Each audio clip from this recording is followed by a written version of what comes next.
back to Stay Tuned. I'm Tony Angelo.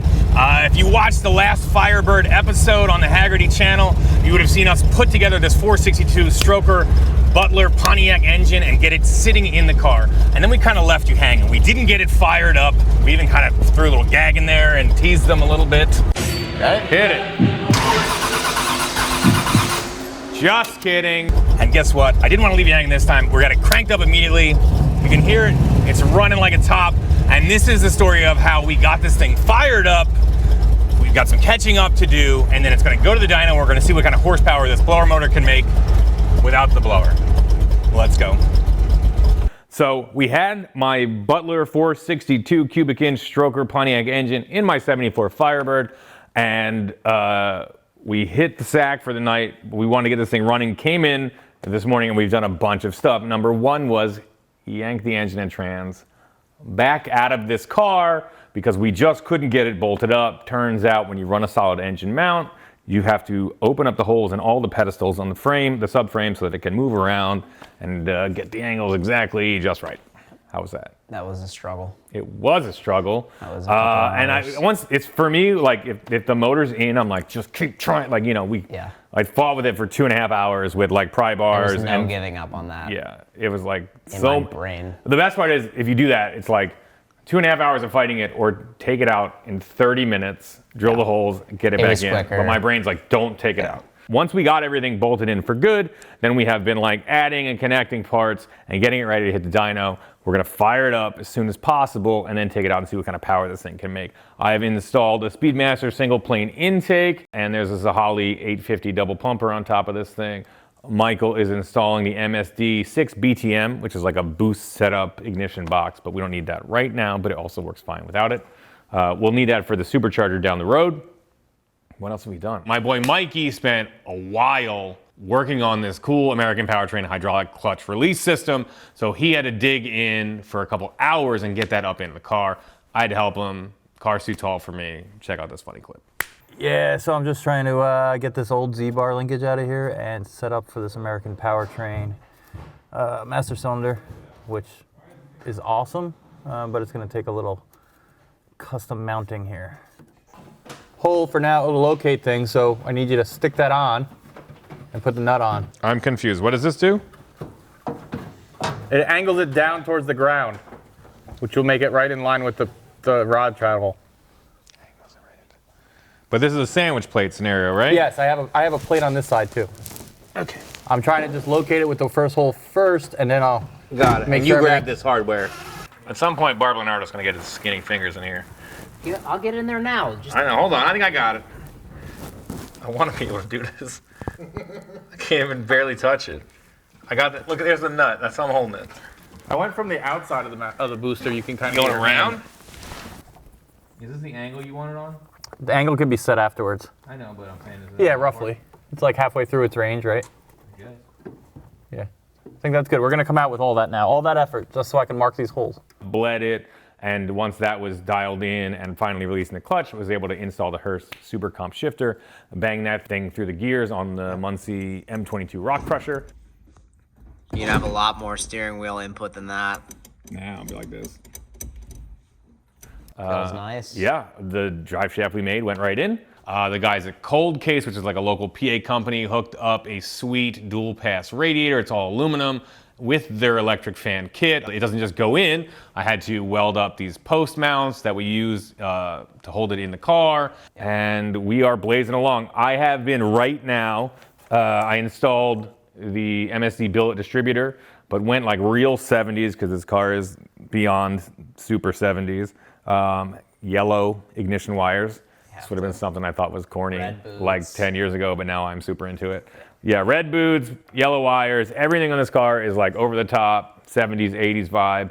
And anytime we can lay it in just like wow factor 80s stuff, we're doing it. We had to run regular stamped Mr. Gasket valve covers because the sick Butler ones that we got anodized gold won't fit with the booster.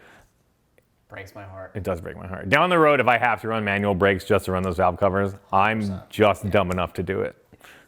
So that's going to happen, but we're getting close to firing it up. What do we have? Coolant system, accessories have to get figured out, fuel's got to get hooked up, and you've got to wire the rest of it.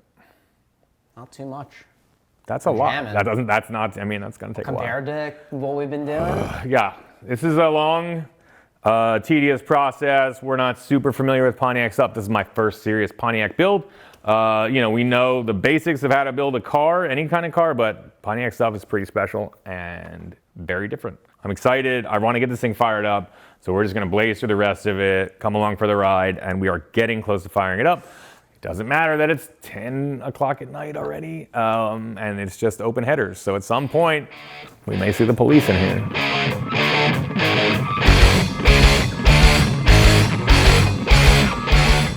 Butler stroker motor is in my 74 Firebird. This project has been 3 years in the making. I bought this thing in 2019, and we have been busting our butts on it all year. This is really our first big stay tuned project. This is it, and I think it's about to fire up. So I'm pumped. I'm ready to go. It's open header. It's near 2 o'clock in the morning. So let's give it I think I got it dialed. MSD, I gave it a little bump, ballpark the timing. I think we're ready to rock. You don't have throttle, so I'll deal with it. There's no return spring, so I'll deal with that too. Put the clutch in and see if it cranks. Not a good start. Give her one more. Who put that starter in? All right, we went to fire up this car after a ton of work, and the start had gone in mildly wonky, and we went to crank it over, and it just went and like started to eat up flywheel teeth.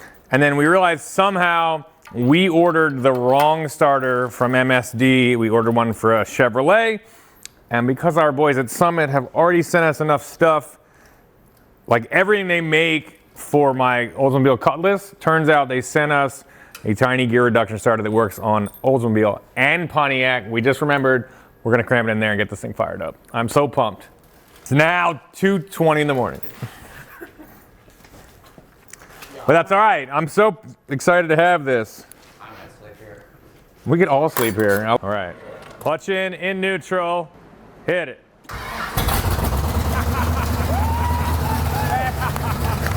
What? That's real. Yeah. 12 degrees. Perfect.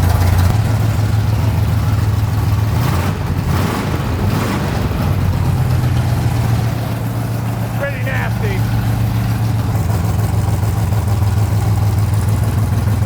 Hell yeah.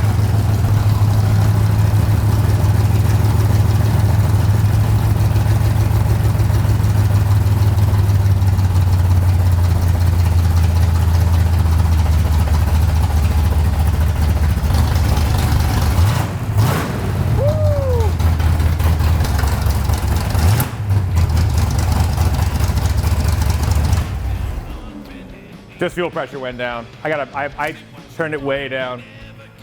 You're good. That sounds pretty sick. Dude, it started up. Timing was like dialed. Runs like a top. It runs like a top. Sounds insane.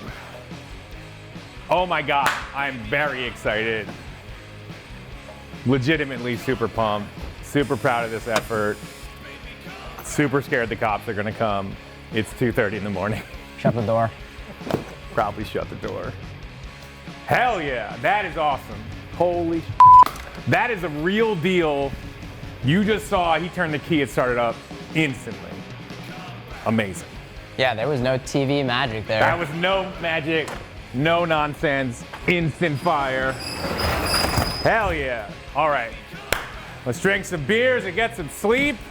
Probably turn all the lights off for the police. It's called plausible deniability. Cheers. Solid effort. Oh my God. Hell yeah. Stay tuned. Oh, love you, dude. That was awesome. Same. Is anybody working on the cars?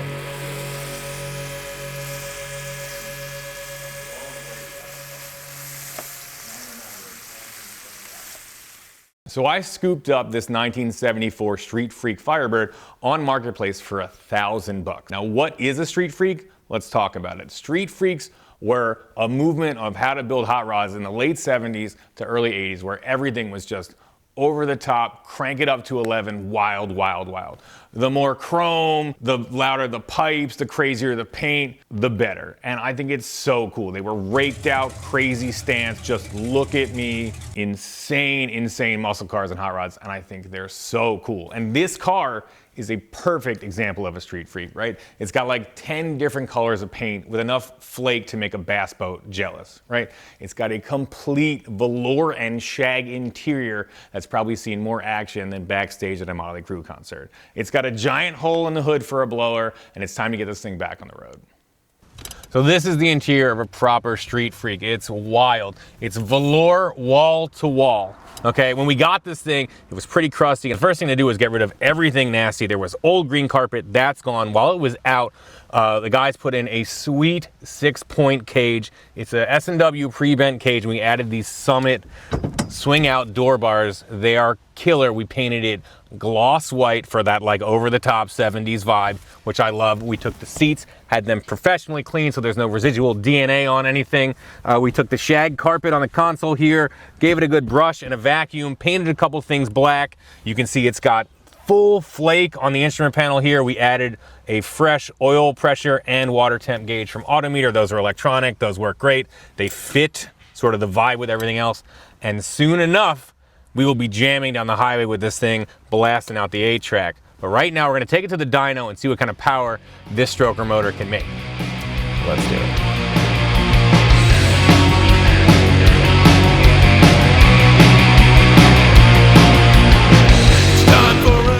All right, dude, we're at the dyno. What's your guess? 463. That's your guess, bud? That's the one, locking it in.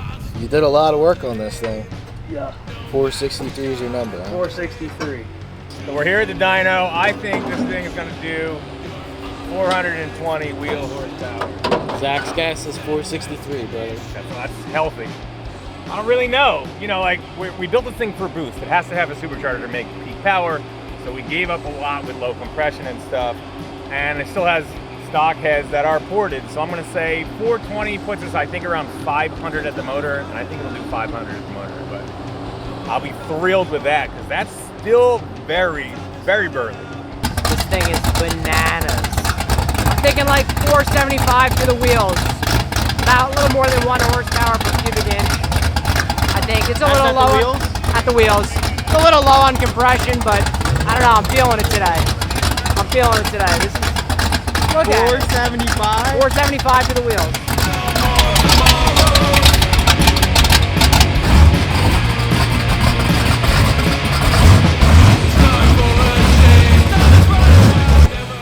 All right, so we got this thing fired up late the other night. The first thing we did was zip tie a couple of things down and head right over to PSR Performance, our local dyno tuning shop, to see what kind of horsepower this thing can make. Now we're gonna be reading it at the rear wheel, so it's gonna be down, you know, people say 12, 15%, or 80, 90 horsepower, something like that. So if we could crack 400 plus wheel horsepower, that would be sick without the blower. Let's keep in mind, soon enough, a giant old school supercharger is going on top of this thing, and it should add a few hundred horsepower. That's when things get crazy. You got any guesses over here? 200. More than 190 this time.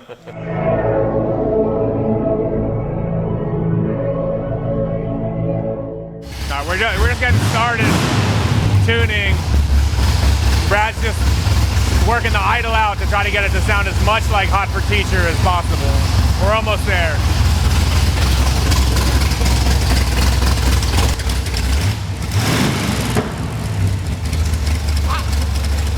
All right, our boy Mike Edwards is here. He just showed up.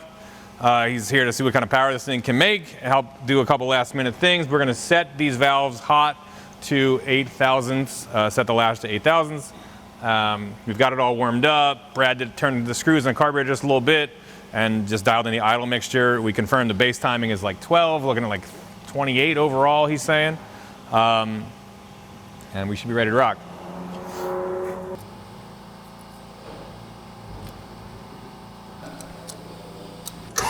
Go ahead. Go ahead. Okay, stop. Is that on the pipe there? Yeah, all right. Yeah, that looks awesome. That looks awesome. I would do that.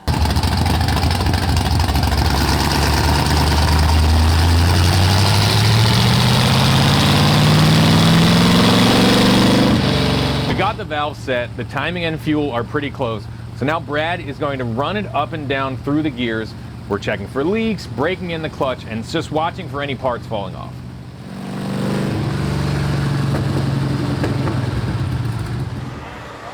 Now we got a little coolant leak going on here.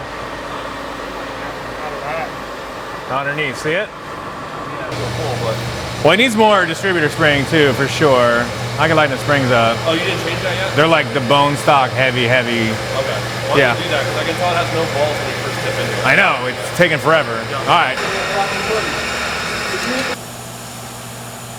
Maybe. It becomes problematic. Can you get that side? I should rev much better now and hopefully pick up a bunch.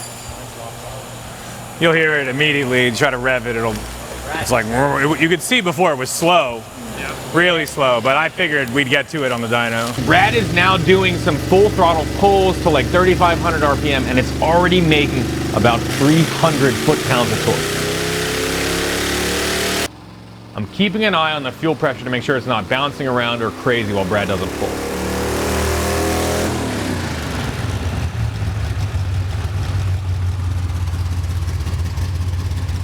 Fuel pressure, you're just fuel pressure, right? 45, bro, it's a carburetor. Oh, yeah. 6. Yeah.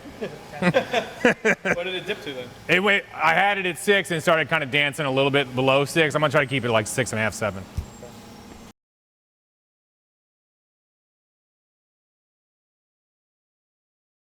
Maybe a little more?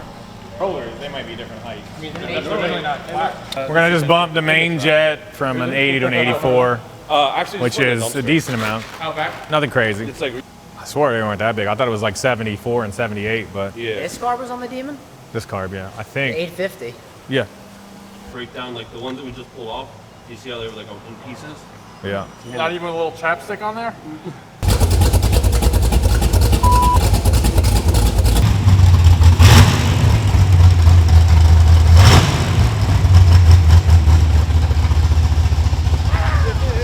I go?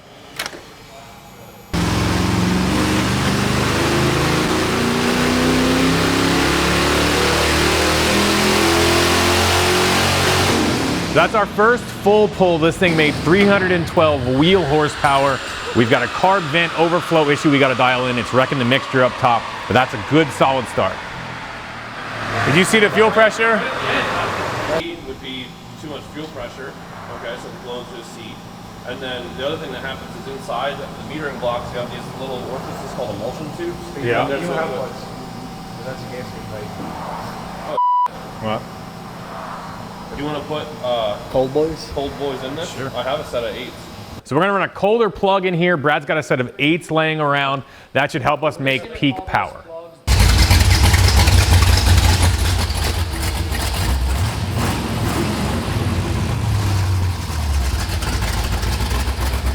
I think we're really close now. We've dialed in 33 degrees of total timing, and we're gonna let this thing rip.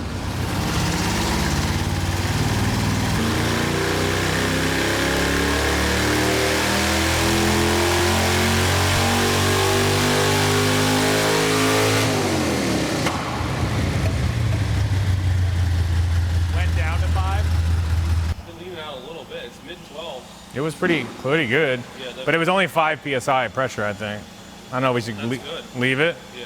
All right, and just lock it I down, only Mike. saw it a little bit there at the end. It vented at like 6,400 RPM. Yeah. Vented out a little bit. That's on throttle it does that, or all coming off? It's on throttle. Yeah. And that's not too hot of a plug to begin with.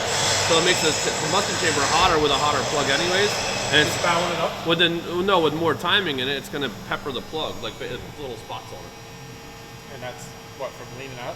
No, it's just from being too hot. So it could be too much timing, Correlation too hot of of a plug, cylinder. all that kind of stuff. Well, the other question I have is it a blower can? Yeah. It ain't going to ever make NA power. Gonna make some. Let's make 600.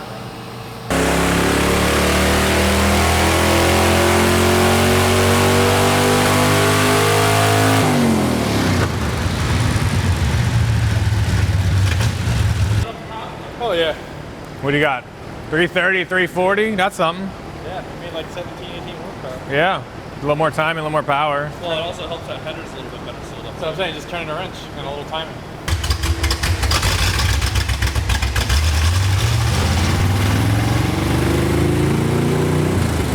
Don't stand in front of it.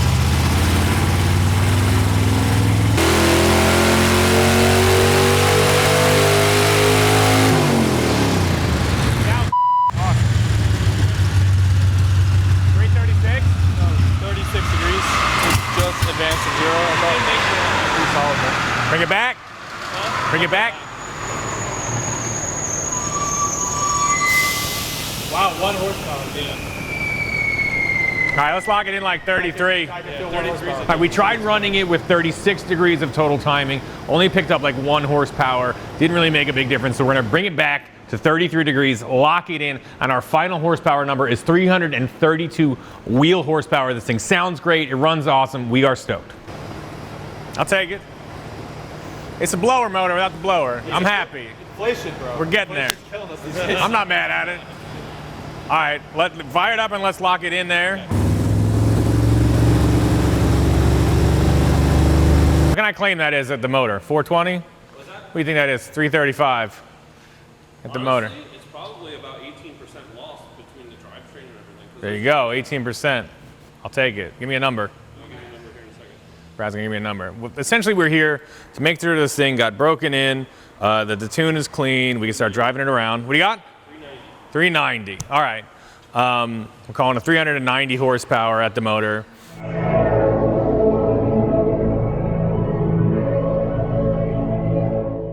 Not a ton, but this is a blower motor. It's built for boost, and it's going to get some soon. We just want to get the king styled out of this car. I want to drive it around a bit. It's awesome. It runs killer. And once we put that blower on, things are going to get serious. But I'll tell you what, 400 horsepower is not nothing to sneeze at. And I can't wait to drive it around on the street for the first time in 30 plus years. I am so stoked about this car. It looks awesome, it sounds awesome, and soon it's gonna have a big old blower sticking through the hood. So stay tuned because this thing is about to get nasty. And I bet 400 horsepower is plenty to do some burnouts.